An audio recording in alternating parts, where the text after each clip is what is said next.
নমস্কার, অ্যাস্ট্রোলজিক্যাল টক্সে জানাই আপনাদের স্বাগতম।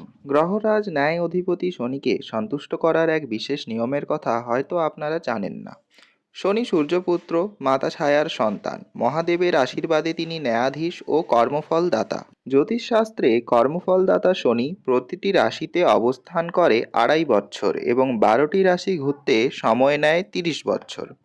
উদাহরণস্বরূপ বলা যায়, যদি কোনো রাশিতে, ধরে নেওয়া যাক মীন রাশিতে, শনি অবস্থান করছে 2025 বছরে, তাহলে পরবর্তী 30 বছর পর শনি আবার মীন রাশিতে প্রবেশ করবে 2055 সালে এবং 2.5 বছরের অবস্থানে শনি পূর্ববর্তী 30 বছরের কর্মের হিসাবে ফল দেবে আপনাকে।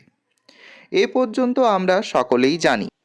এখন জেনে নিতে হবে সেই নিয়ম যা পালন করলে কর্মফলদাতার সুদৃষ্টি পড়বে আমাদের জীবনে। প্রথম, হনুমান চল্লিশা পাঠ করুন প্রতি শনি ও মঙ্গলবার।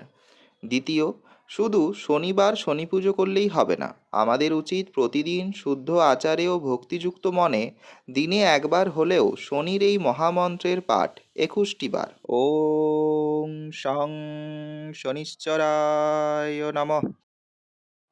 আমাদের ভিডিওগুলি আপনাদের ভালো লেগে থাকলে চ্যানেলটিকে সাবস্ক্রাইব করুন, ভিডিওটিতে লাইক করুন, শেয়ার করুন আপনাদের বন্ধুদের সাথে। নমস্কার।